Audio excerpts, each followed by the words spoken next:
परत एकदा विदर्भ किचनमध्ये स्वागत आहे तुमचे। तर आज आपण बनवणार आहोत पातळ पोह्याचा कुरकुरीत चिवडा।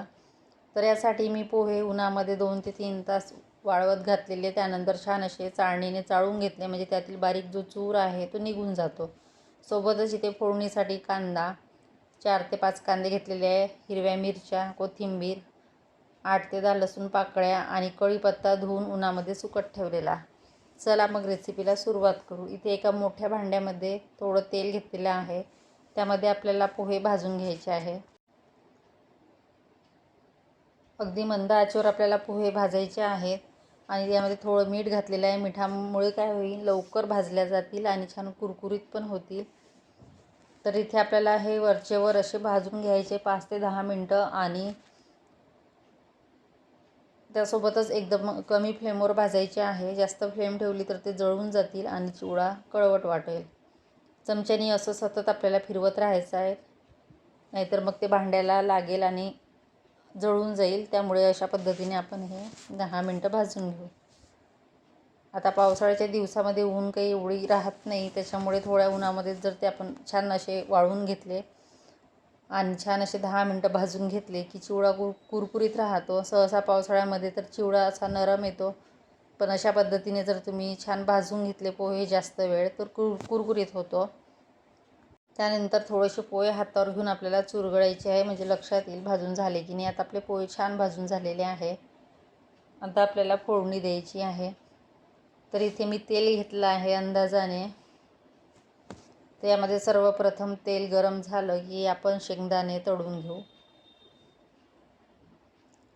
शेंगदाणे छान तळतळ झाले की मग आपल्याला ते काढून घ्यायचे आहे, कारण तळतळ झाल्यानंतरच चांगले तळल्या जातील, नाहीतर मग ते कच्चे राहतात आणि खायला पण ते वेगळीच चव येते। तर अशा पद्धतीने तेलामध्ये छान असे तळून घेऊ। तर पावसाळ्याच्या दिवसामध्ये तर सहसा चिवडा नरम पडतो, पण आता मुलांना टिफिनसाठी किंवा दुपारी खाण्यासाठी, संध्याकाळी नाश्त्यासाठी स्नॅक्स म्हणून छान होतो। बाहेरचा चिवडा खाण्यापेक्षा घरगुती जर आपण करून दिला तर छान होतो। तर इथे बघू शकता आपले शेंगदाणे छान तळून झालेले आहे। सोबतच इथे कांदा तळून घेणार आहे। कांदा मी उन्हामध्ये वाळवलेला नाही, कारण थोडाच चिवडा होता आणि घरगुती करायचा होता आपल्याला, तर त्यामुळे जास्त काही उन्हामध्ये ठेवलेला नाही तो। आणि कांद्यामध्ये पण थोडंसं तळताना थोडं मीठ घालायचं आहे, म्हणजे लवकर आपला तळल्या जाईल आणि छान असा ब्राऊन कलर होईपर्यंत तळून घ्यायचा आहे, म्हणजे कुरकुरीत होईल। बघू शकता छान असा ब्राऊन कलरमध्ये आपला तळून झालेला आहे आणि छान कुरकुरीत झालेला आहे कांदा। तर आपण हा कांदा पण काढून घेऊया आणि यामध्ये नंतर आपल्याला मिरची तळून घ्यायची आहे। मुलं जर जास्त तिखट खात नसतील तर मिरच्या तुम्ही कमी घालू शकता। तर इथे मिरच्या पण छान अशा तळून घ्यायच्या आहे कुरकुरीत।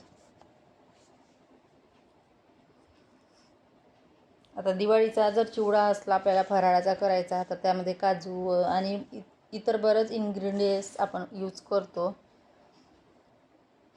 आता घरगुती असल्यामुळे याच्यामध्ये काही जास्त यूज केलेलं नाही आहे, मी साधा आणि सिंपल असा केलेला आहे।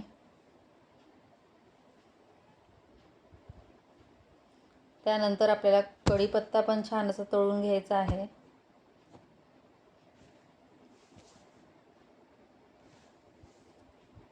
सर्व असं आपण सगळं तळून घेतलं आणि छान भाजल्या गेले पोहे की चिवडा एकदम छान लागतो चवीला। आता आपला कढीपत्ता पण छान तळून झालेला आहे। आता कढीपत्ता काढून घेऊया।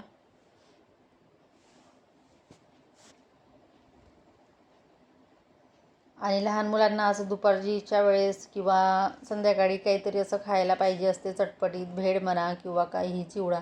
आणि चिवडा जर केलेला असला तर कधीही आपण देऊ शकतो, किंवा याची तुम्ही भेळ पण करू शकता तयार असलेल्या चिवड्याची। त्यानंतर याच्यामध्ये मी कोथिंबीर पण तळून घेणार आहे। कोथिंबीर पण छान असं पाणी चाळून घेतलेलं आहे त्याचं आणि थोडी उन्हामध्ये सुकत ठेवलेली होती। तर बऱ्याच जणांना चिवड्यामध्ये कोथिंबीर आवडत नाही, ऑप्शनल आहे, तुम्हाला वाटलं तर घाला, नाही तर नाही, पण कोथिंबीरमुळे पण छान चव येते। सगळं आपलं असं तळून झालेलं आहे। त्यानंतर याच्यामध्ये मी थोडं तेल घेतलेलं आहे। आता आपल्याला यामध्ये थोडं फोडणी द्यायचं आहे. तर यामध्ये मी ठेचलेला लसूण जास्त काही ठेचायचा नाही, अर्धवट असा थोडा ठेचलेला आहे आणि छान थोडा ब्राऊन होऊ द्यायचा आहे. नंतर त्यामध्ये जिरं, मोहरी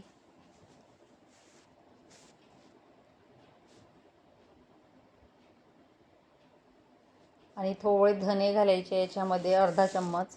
धन्यामुळे पण छान चव येते.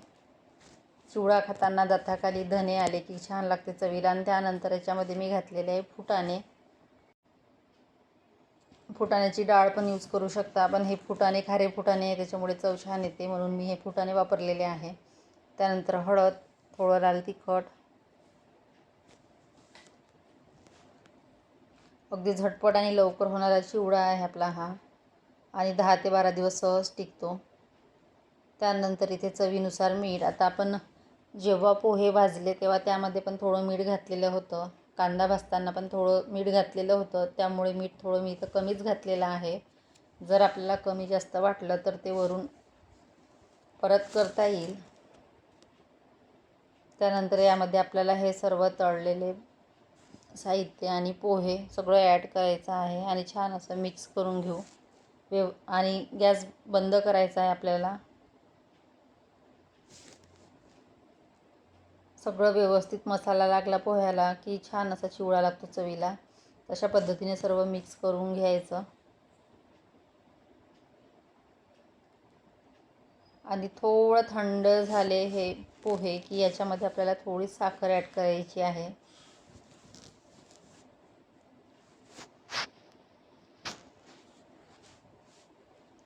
आता बघू शकता छान असे मिक्स झालेले आहे. सर्व मसाला पोह्याला लागलेला आहे. तर अशा पद्धतीने आपला झटपट होणारा चिवडा आहे. तर कशी वाटली आजची रेसिपी? आवडली असेल तर लाईक करा, शेअर करा, सबस्क्राईब करा. आणि मुलांसाठी छान असा दुपारच्या वेळेस, संध्याकाळी नाश्त्यासाठी चिवडा करून द्या. यामध्ये मी आता थोडी साखर घातलेली आहे आणि आता परत एकदा व्यवस्थित मिक्स करून घेऊ. चला मग भेटूया नेक्स्ट व्हिडिओमध्ये. Bye bye.